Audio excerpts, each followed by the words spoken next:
함께 읽을 하나님 말씀은 창세기 28장 10절에서부터 22절까지 말씀입니다. 창세기 28장 10절에서 22절까지 말씀, 우리 찾으신 말씀을 한 절씩 함께 교독하겠습니다.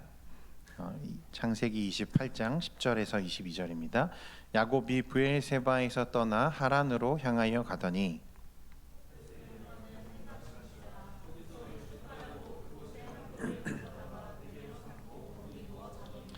꿈에 본즉 사닥다리가 땅 위에 서 있는데 그 꼭대기가 하늘에 닿았고, 또 본즉 하나님의 사자들이 그 위에서 오르락 내리락하고,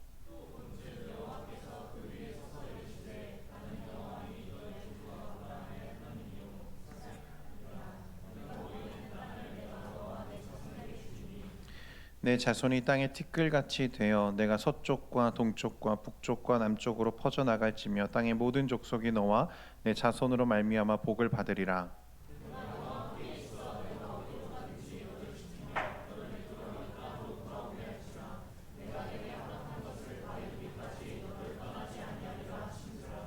야곱이 잠이 깨어 이르되 여호와께서 과연 여기 계시거늘 내가 알지 못하였도다.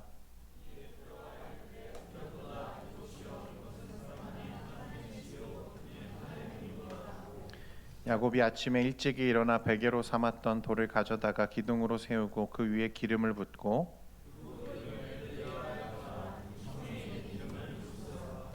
야곱이 서원하여 이르되 하나님이 나와 함께 계셔서 내가 가는 이 길에서 나를 지키시고 먹을 떡과 입을 옷을 주시어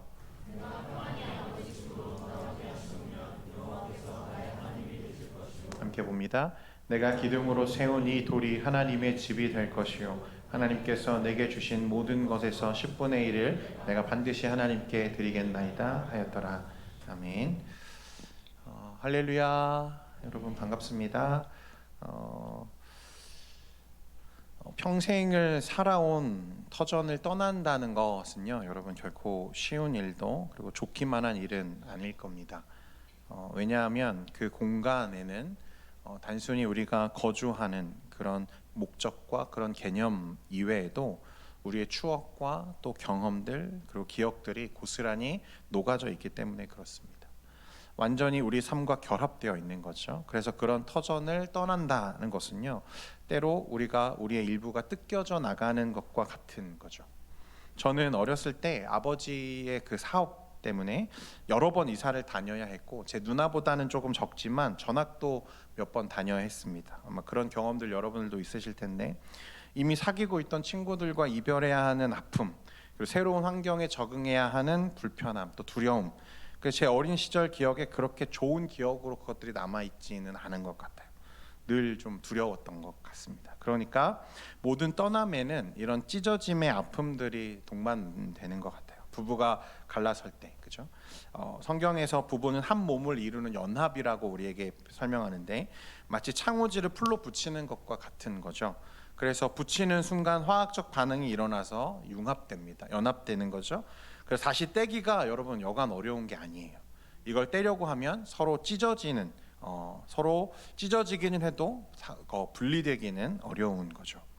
그래서 5년, 10년 오래 몸담고 있던, 또 마음을 쏟았던 우리가 교회를 떠나게 되는 어떤 경험도 간혹 성도들이 하게 되는데, 교회에 분란이 일어나고 또 목회자와 다투는 일이 있고 또 실망과 상처를 받고 교회를 떠나는, 그래서 그동안 나의 모든 신앙과 그 여정을 함께 했던 내 교회를 떠나는 경우도 우리가 종종 보게 됩니다.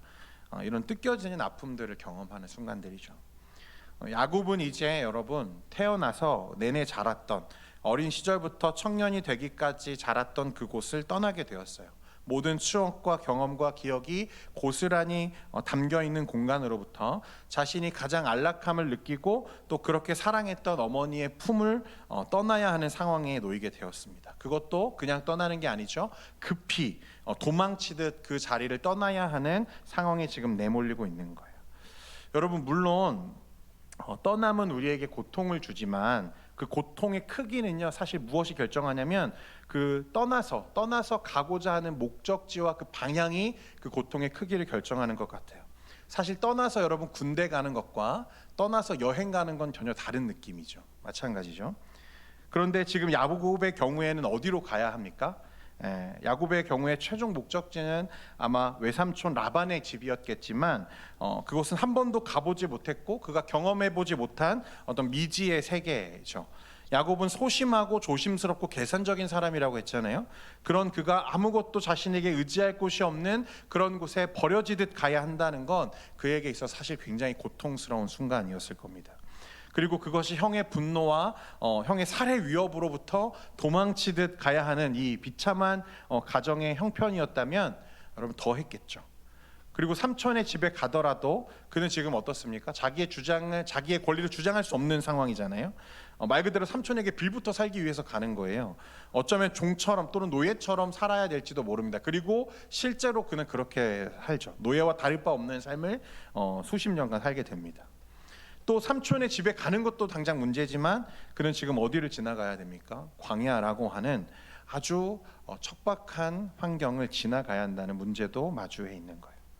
형 에서는 이런 들에서 사는 것이 너무 익숙한 사람이지만 야곱은 한 번도 집을 떠나본 적이 없어요. 맨날 어머니의 품 안에 살았던 사람이기 때문에 그 답답함, 두려움, 또 뜯겨지듯 전해오는 이 고통스러움이 야곱을 지금 엄청나게 짓누르고 있었을 겁니다. 오늘 10절 말씀에 그 야곱이 브엘세바에서 떠나 하란으로 향해 갔다. 이 브엘세바는 아브라함과 또 그 이삭과 그 아버지와 그 아버지의 아버지가 하나님으로부터 약속받아 살았던 그 땅이죠. 그리고 그 땅을 떠나서 하란으로 향했다 했는데 하란은 그의 어머니 리브가가 자랐던 고향입니다. 자, 그런데 여러분 지금 이 말씀이 굉장히 떠남 간단하게 말하고 있지만 그 시작이 굉장히 무겁죠. 어두운 분위기예요. 침울하게 가라앉아 있습니다. 야곱의 상태가 굉장히 짓눌려 있는 것을 우리가 말씀을 통해서 보게 되는데, 근데 성경의 클리셰 중에 하나가 뭐냐면요, 여러분, 이렇게 어둡고 또 힘들고 고통스럽게 시작되는 말씀은 늘 가장 역설적이게도 크신 하나님을 가장 극적으로 만나는 순간이 되기도 한다는 거예요. 그러니까 성경에서 시작을 이렇게 어둡고 답답한 상황으로 시작한다는 건 무엇을 말하는 거죠? 반드시 그것을 역전시키는 하나님을 기대하게 만드는 장면 중에 하나라는 것입니다. 야곱은 이제 아브라함과 그 아버지 이삭이 하나님께 약속으로 받은 브엘세바, 하나님의 땅을 떠나서 하란이라고 하는 그 아버지의 어머니의 그 외가죠. 그죠? 외가의 집에 가야 하는데 광야를 지나가는 중이었어요. 걷고 또 걷고 걷는 중에 브엘세바와 하란 사이 광야 어떤 지점에서 날이 저물어서 노숙을 하게 됩니다. 그 당시 마을이 있는 것도 아니고 문명의 도움을 받을 수 있는 것도 아니죠. 오직 기대할 것이라고는 무엇밖에 없습니까? 달빛이 전부인 거예요. 얼마나 처량합니까? 얼마나 두려울까요? 여러분, 그 광야라고 하는 환경은요 굉장히 두려운 곳이에요. 낮에는 엄청 뜨겁다가 밤이 되면 너무 춥고 또 야생 동물의 위협이 언제든 나를 위협할 수 있는 그런 상황인 거죠. 그런 상황에 지금 야곱이 내몰려 있습니다. 11절 말씀에 그 야곱에게 어떤 일이 일어나는데 11절 말씀 같이 한번 읽겠습니다. 시작.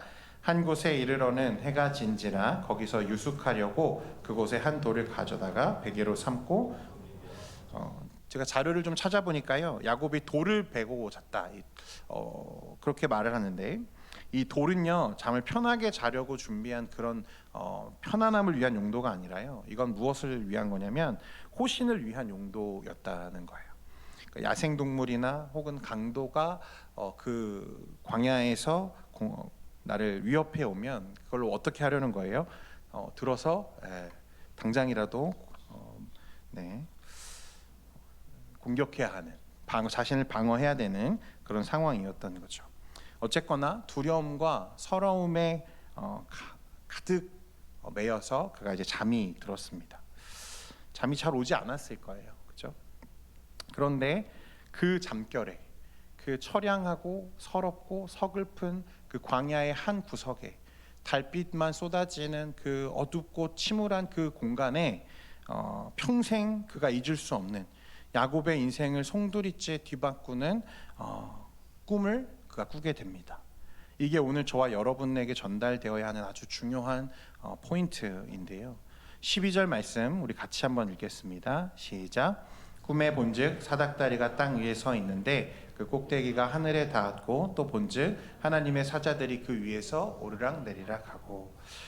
여러분, 그 하나님은 지금 이 잠든 야곱을 찾아오셨는데, 분명 하나님은 낮에 밝을 때도 야곱을 찾아오실 수 있고 또 그를 만나실 수 있잖아요. 그런데 왜 하나님은 그가 잠들자 그를 꿈 가운데 그를 찾아오셨을까? 왜 잠들었을 때 그에게 말씀하실까?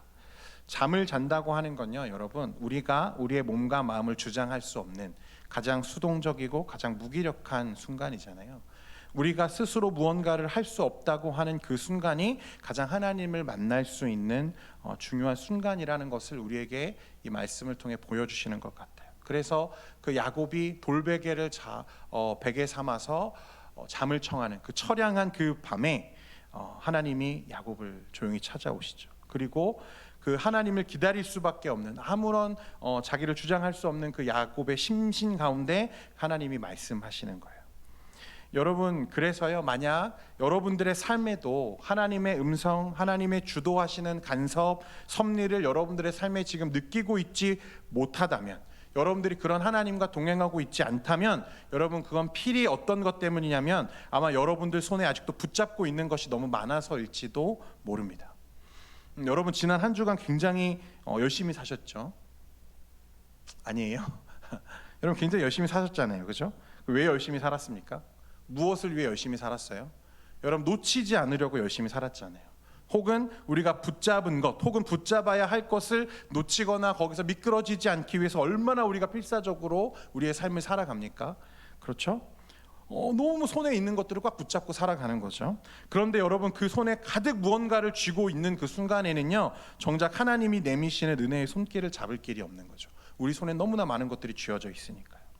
그러니까 하나님은 이 야곱이 아무것도 자신을 주장할 수 없는 이 밤에, 그가 잠든 순간에, 그가 누운 순간에, 땅과 자기의 몸을 일치한 순간에 하나님이 야곱을 찾아오시는 거죠. 이 야곱의 상황을 우리가 정리해 본다면 그는 현실 속에서 달빛과 별빛에 의지하고 잠을 청했습니다. 가장 낮은 자리예요. 그런데 그 가장 낮은 자리, 가장 비참하고 가장 처량한 그 낮은 자리에서 눈을 감은 채, 그리고 차가운 바닥에 몸을 누운 상태에서 그는 하나님의 음성을 듣고 하나님이 보여주시는 지금 꿈을 꾸고 있는 것입니다. 그리고 지금 그 순간이 야곱의 인생을 송두리째 바꾸는 역전의 현장이 되는 것을 우리에게 말씀하는 거예요. 그의 인생이 어떻게 바뀌었는가? 여러분, 이날을 기점으로요, 어떤 변화가 그 삶에 시작되었는가, 그것을 전부 다 나열하기는 사실 지금은 어렵지만, 여러분, 야곱은요, 이삭 아버지를 속여서요, 아버지의 눈이 어두워진 것을 알고 그를 속여서 축복을 얻어냈잖아요, 그렇죠? 이삭은 자신의 눈앞에 있는 게 에서인지 야곱인지를 잘 몰랐어요, 그렇죠? 눈이 어두우니까. 그런데 이 장면과 똑같은 말씀이 야곱의 삶 가운데 오마주되어서 후에 나타나는데, 야곱이 늙어서요, 이제 죽을 때가 됩니다. 야곱이 늙어서 그 아들 요셉이 두 자녀 므낫세와 에브라임을 이끌고 야곱 앞으로 나와요. 그리고 아버지께 요청합니다. 아버지, 제 자녀들을 축복해 주세요. 그런데 야곱이 눈이 보이지 않으니까 손을 이렇게 엇갈려서, 원래 장자에게 오른손을 차자에게 왼손을 올려야 되는데 반대로 장자에게 왼손을 차자에게 오른손을 대려고 하는 거예요. 요셉이 놀라서, 아버지 틀렸습니다, 그쪽이 장자가 아니에요, 아버지 잘 못 보신 것 같은데 아버지 착각하신 것 같아요 라고 아버지에게 얘기하죠. 야곱이 그때 뭐라고 말합니까? 웃으면서, 아들아, 나도 안다, 그렇게 말해요. 야곱은 똑같이 이삭과 같이 눈이 멀었어요. 자녀를 분간하지 못할 만큼 눈이 어두워졌습니다. 그렇지만 하나님의 계획과 뜻이 어디로 흘러가는지 이삭은 알지 못했는데 누구는 알고 있는 거죠? 야곱은 알고 있는 거예요. 이렇게 영적으로 그가 충만한 상태로 성장해가는 가장 중요한 기점이 된 순간이 언제냐면, 이 차가운 돌바닥에 누워서 광야의 한순간에 눈 감은 채 그 꿈꾸듯 만난 그 하나님과의 만남이 그를 그렇게 이끌어가는 포인트가 되었다는 거예요. 나도 안다. 그 아버지 이삭을 월등히 뛰어넘는 신앙과 믿음으로 그가 자라가요. 오늘 이 한순간에 하나님과의 음성, 꿈 때문에. 그러니까 무엇입니까, 여러분? 꿈속에서 눈 감은 채 듣게 되는 그 하나님의 음성이 이후로 눈뜨고 현실을 살아가는 우리의 모든 현실을 지배한다는 거예요. 그 꿈에서 만난 하나님의 음성이 우리 삶을 이끌어가는 동력이 돼요. 여러분, 이게 어떤 건지 잘 모르시죠? 근데 지금 야곱이 그런 순간에 그런 하나님을 지금 만나고 있다는 거예요. 여러분, 중요한 것은 여러분, 우리 성도의 삶을 우리가 뭐라고 말하냐면 말씀을 따르는 삶, 은혜를 쫓는 삶, 이렇게 말하잖아요. 그리고 세상은 그런 성도의 모습을 보면서 마치 그 사람이 꿈속에 있는 것처럼 이야기하고 그렇게 느끼죠. 그래서 현실주의자들은요, 이런 종류의 신앙과 그런 신앙을 살아가는 사람들을 보면서 야, 꿈 좀 깨, 현실을 살아야지, 이런 식으로 조언하잖아요. 그러니까 우리 신앙인들은 마치 꿈속을 걷는 것처럼 사는 거죠. 누구처럼? 지금 야곱처럼. 이 꿈속에서 만난 그 하나님과 그 하나님의 음성이 이후에 내 삶과 내 현실을 지배하는 그 삶으로 이끌어져 가는 순간이 우리에게 필요하다는 것을 이야기하는 거예요. 실제로 우리의 삶을 여러분 가만히 들여다보면 오늘의 나는 무엇을 위해 살고 있고 무엇을 붙잡고 살아가는가. 여러분, 제가 그 고등학교 때 처음 하나님을 인격적으로 정말 강력하게 만났는데 지금 생각해 보니까 그때가 제가 가장 하나님과 멀어질 수 있고 하나님과 완전히 끊어질 수 있는 위기의 순간이었던 것 같아요. 지금 보니까 그때가 저의 광야가 아니었을까. 가장 제 안에 불만과 불의와 욕망과 그런 것들이 가득 차 있을 순간이었거든요. 그때 하나님이 저를 찾아오셨어요. 그리고 그때 만난, 기도하는 가운데 만난 그 하나님과 그 하나님의 음성이 그 이후에 내 삶을 어떻게 인도해 오셨는가, 오늘 이 말씀을 준비하면서 보니까 이제 알겠더라고요. 그 시간들이 겪어올 때는 사실 몰랐어요. 현실에 치이며 살아가면서 사실은 몰랐는데 내가 지금 이 자리에 있는 게 나의 선택과 나의 결정이 아니라 그날 내가 만난 하나님의 음성과 하나님의 기도 가운데 만나는 그 하나님의 그 꿈이 지금 나를 이곳에 있게 한 거구나 라고 하는 것을 인정할 수밖에 없는 거죠. 여러분, 그리고 제가 청년부 사역을 처음 맡게 되면서요, 지금도 제가 좀 약간 흥분해 보이죠? 청년부 사역을 처음 시작했을 때 제가 좀 약간 흥분했던 것 같아요. 어떻게 해야 할지 알지도 못하고 준비도 되어 있지 않아가지고 막 끌어오른 혈기와 열정만 앞세워서 막 사역을 하려고 했습니다. 그래서 진짜 처음 사역 시작할 때 잠을 많이 못 잤어요. 2시간, 3시간 밤에 고민하면서 어떻게 하면 우리 청년부 공동체를 더 잘 세울 수 있을까? 하나님, 제가 무엇을 하면 되나요? 어떤 일을 제가 감당하면 될까요? 어떻게 하면 될까? 계속 그 고민들이 끊이지 않고 제 안에 있어가지고 잠을 못 잤어요. 그런데요, 제가 그런 모습을 내려놓고 회개하는 결정적인 순간이 있었어요. 기도하는 가운데 하나님이 잠잠히 저에게 깨닫게 하시는 거예요. 경민아, 내 교회, 내 공동체는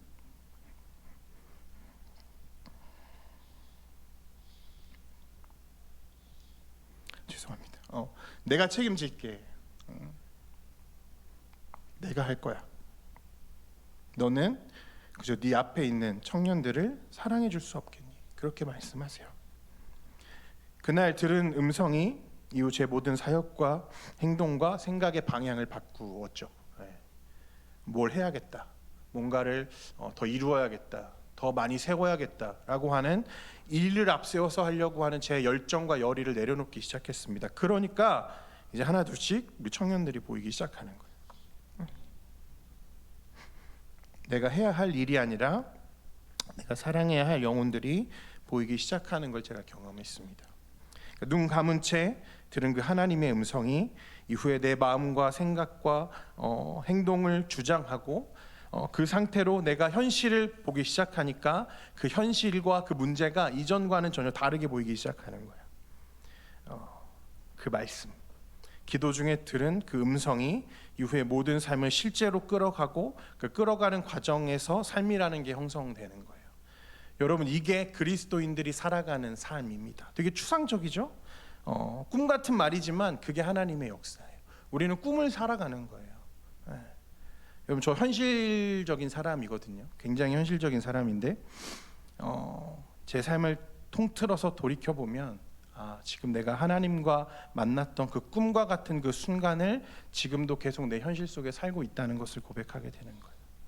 여러분, 눈 감은 상태로 들은 하나님의 말씀이 그게 기도였건 말씀이었건 또 어떤 포인트였건 내 삶을 찾아오신 그 하나님의 은혜에 우리가 접촉되는 순간이 있고 그 순간의 경험과 은혜가 이후에 내 모든 삶을 지배하는 거예요. 여러분, 우리가 하나님의 음성과 은혜를 경험한다는 건요, 우리가 잘 알고 있지만 우리가 살고 있는 현실이 갑자기 환타지처럼 막 변하는 게 아니에요. 여러분, 엄청난 변화가 생기는 게 아니에요. 오늘 야곱이요, 꿈속에서 하나님을 만났지만 그는 여전히 어디에 서 있어요? 광야 한가운데에 서 있어요. 그는 삼촌의 집에 가야 돼요. 그는 여전히 도망치는 중이에요. 우리도 현실이 마찬가지죠.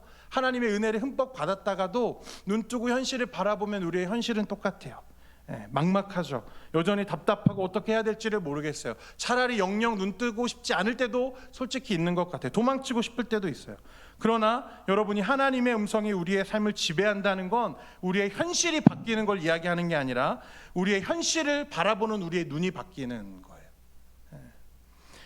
눈 감아있을 때 들은 그 말씀이 내 마음과 생각을 통과하면서 눈 뜨고 보게 되는 현실을 새롭게 빚어가는 거죠. 똑같은 현실인데 달라요. 다르게 보여요. 다르게 접근하게 돼요. 여러분, 저도 사람이기 때문에 목회 현장에서 이 현실의 큰 장벽을 마주할 때가 있어요. 좌절하죠. 그 상태가 제 몸과 또 마음을 무너뜨린 게 한두 번이 아닙니다. 현실의 두려움과 나의 자금을 계속해서 확인하게 되면서 그 실망과 좌절이 저를 끊임없이 두드리고 찾아오죠. 그런데요, 그때마다 어떻게 하냐면 다시 눈 감고 그 하나님의 음성으로 들어가는 거예요. 그리고 다시 깨어서 그 음성으로 현실을 직면하면 또 그 현실을 넘어가고 어느새 생각하지도 못한 삶의 열매들이 뒤에 남아있는 것들을 보게 되는 거예요.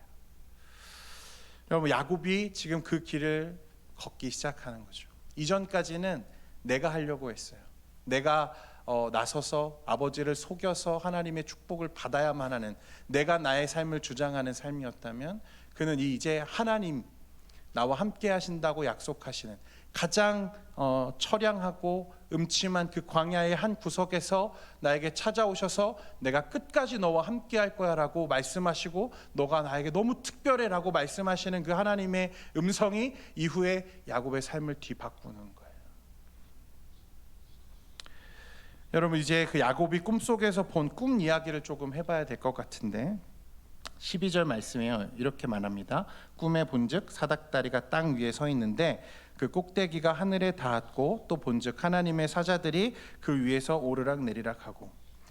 야곱은 그 끝이 하늘에 닿은 사닥다리를 꿈에서 봅니다. 그리고 그 사닥다리를 하나님의 사자들, 천사들이요 막 오르락 내리락 막 하고 있는 거예요. 이게 무슨 의미일까? 천사들이 오르락 내리락 했다.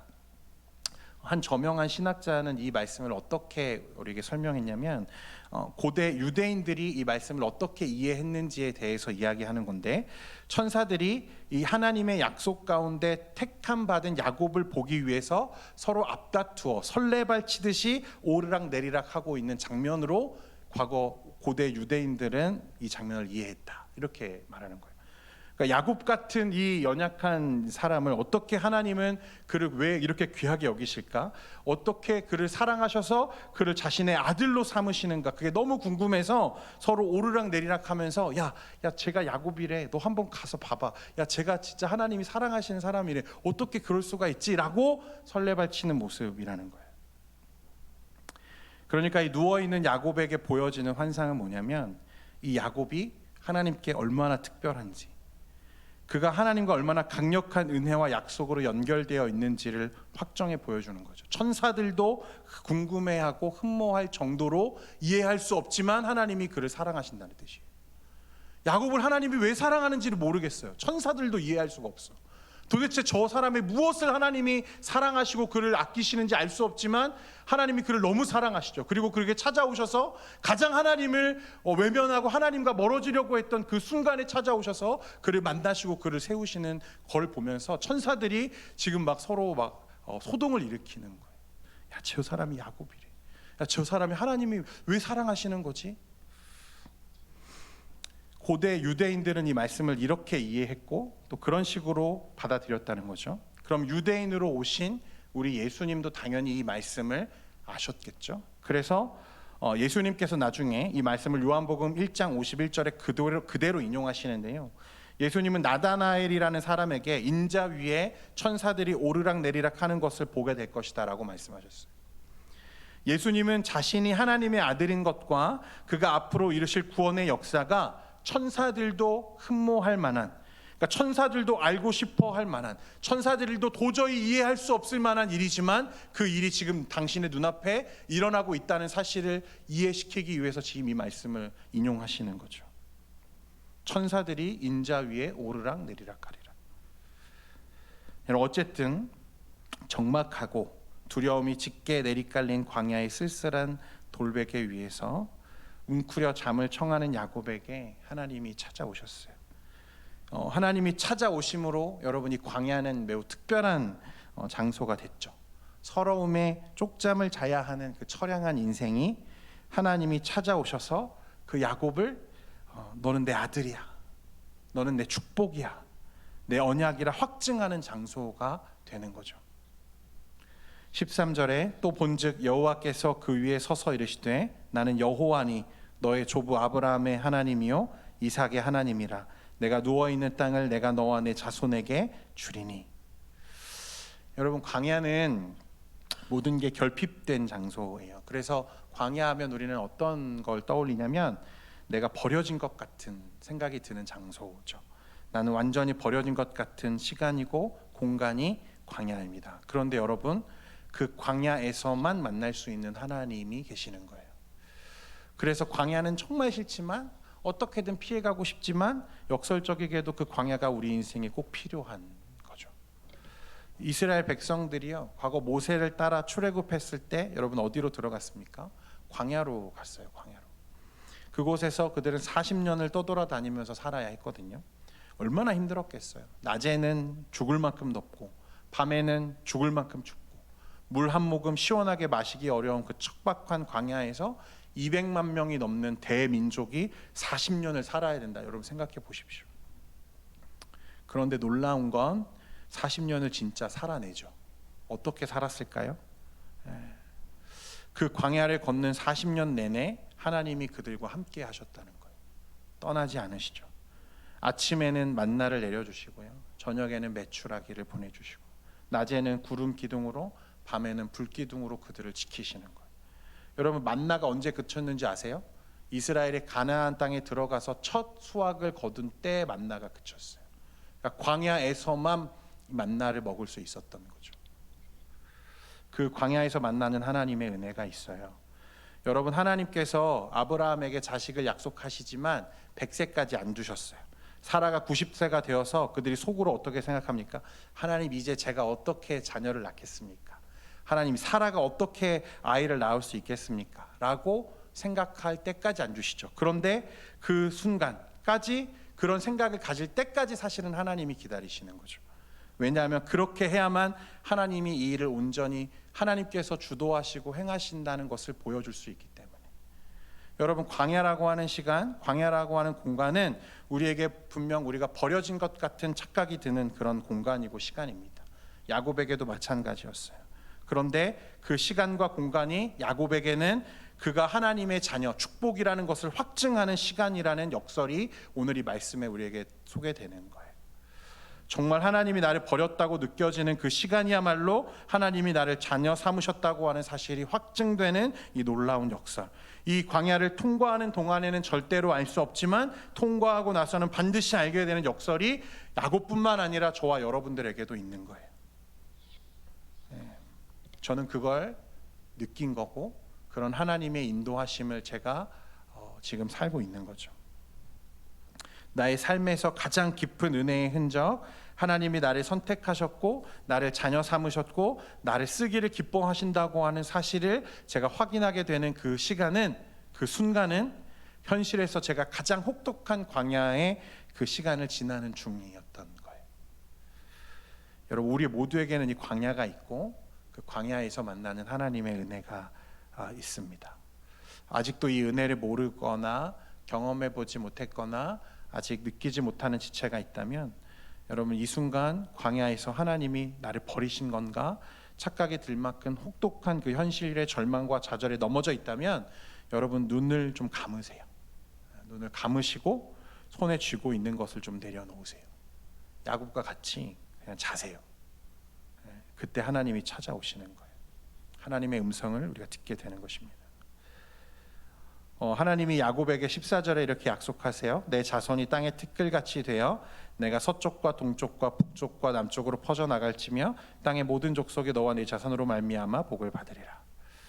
하나님은 이제 야곱에게 내가 누워있는 그 땅의 티끌같이 그가 온몸으로 경험하고 있는 그 땅의 넓음과 그 크기만큼 하나님이 너를 축복하신다 말씀하시죠. 여러분, 아브라함에게는 하나님이 하늘의 별을 보여주시면서 바다의 모래알을 말씀하시면서 내 자손이 많아질 거라고 하셨잖아요. 굉장히 막 시적이고 굉장히 막 약간 감성 있는 운치 있는 표현들이라고 느꼈는데, 야곱에게는 지금 그가 누워서 온몸으로 느끼고 있는 땅의 티끌을 하나님이 만지게 하시고 경험하게 하시고 보게 하시죠. 야곱의 기질이 사실 아브라함과 다르잖아요. 아브라함은 꿈꾸는 사람이죠, 원래. 그래서 하나님의 약속을 믿고 그 믿음으로 자신의 고향과 집과 터전을 떠난 사람이잖아요. 야곱은 어떻습니까? 계산적이고 현실적이고 자기가 자기 삶을 주도해야 된다고 믿는 사람이죠. 손에 꼭 쥐어야만 믿는 사람이라는 거예요. 그러니까 하나님은 그 야곱의 눈높이에 맞춰서 지금 말씀하시는 거죠. 네가 누워있는 그 땅의 티끌을 봐라, 만져봐라. 그 땅의 티끌과 같이 너의 후손이 앞으로 퍼져나가게 될 거야. 하나님은 그 야곱과 그 인생과 그 기질에 맞춰서 지금 그를 다루시는 거예요. 여러분, 그래서요, 제가 만난 하나님과 여러분들이 만난 하나님은 다를 수 있어요. 우리가 만나는 장소가 다 다를 수 있어요. 순간이 다 다를 수 있습니다. 왜냐하면 하나님이 그 사람과 그 사람의 기질과 상황과 모든 형편을 고려하셔서 그를 다루시기 때문에 그래요. 어떤 사람에게는 그 광야가 군대일 수도 있고요, 어떤 사람은 한 사람일 수도 있어요. 또 어떤 사람은 그 광야가 집일 수도 있어요. 내 배우자일 수도 있습니다. 그런데 그 광야에서 만나는 하나님이 말씀하시는 거예요. 여러분, 오늘 이 마지막 15절 말씀 읽고 마치려고 하는데, 여러분 이 말씀을 조금 깊이 새겨보시기를 권면합니다. 15절 같이 읽겠습니다. 시작. 내가 너와 함께 있어 내가 어디로 가든지 너를 지키며 너를 이끌어 이 땅으로 돌아오게 할지라. 내가 내게 허락한 것을 다 이루기까지 너를 떠나지 아니하리라 하신지라.